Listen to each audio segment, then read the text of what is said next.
So I'm going to answer a question first, and then I'm going to talk about a completely new setup. A new setup may mean that you can't hear a thing, because I'm using the GoPro Sena intercom system. Right, so question posed by Anthony. This is becoming a bit of a two-horse race with the answering questions. If you want to answer, if you're looking for vlog ideas, have a look at the vlog request thread. If you've got an answer or you want to ask a question, it might be a way to make a vlog. Right, so Anthony asked about driving in different countries with other licenses. So in essence, if you want to drive in the UK, you can drive with your current license from your current country for up to 12 months. That's obviously if you're not resident. If you're resident in the UK, and I think residency in the UK means you've generally lived here for more than 185 days, then you should have a UK driving license. Now, to get a UK driving license, it's one of two ways. You can either, if there's an agreement in place with your country, then you can exchange your current license for a UK license.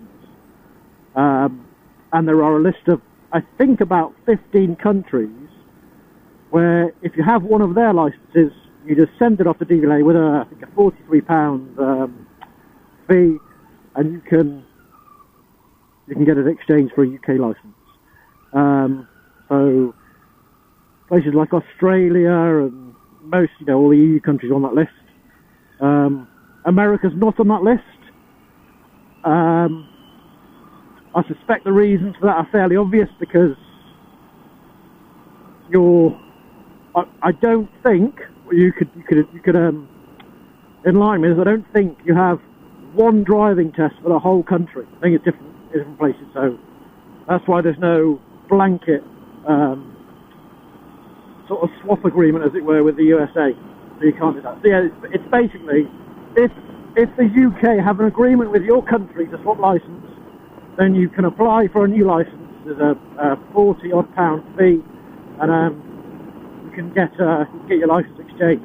If you're not on the list, you have to go through everything we go through. It's the theory test and practical test, as if you have no license at all.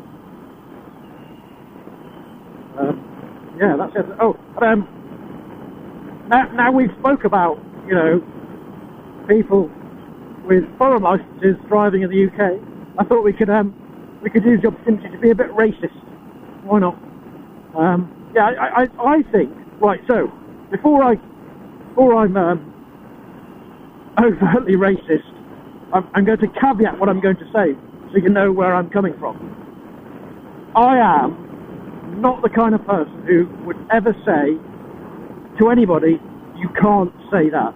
I'm the kind of person that would say, well, I heard what you said, but this is the evidence that either contradicts or supports what you said. Whatever the person says, I don't care. I'm not, I think I'm blind to most things, most races, religion, I'm blind to most things. I'm not blind to whether you are or not a knob.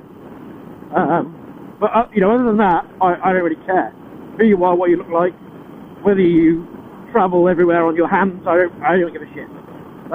But if you're a dick, then you're a dick. Yeah. So I think there may be a problem with a lot of people in the UK who don't know that they have to get a UK license to carry on driving. I think there's a slight problem with it.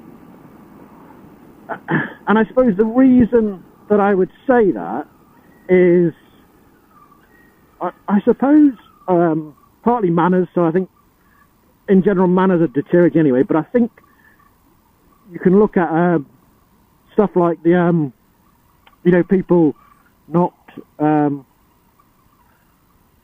not using the right lanes and stuff. I think some people just don't understand or haven't been taught it.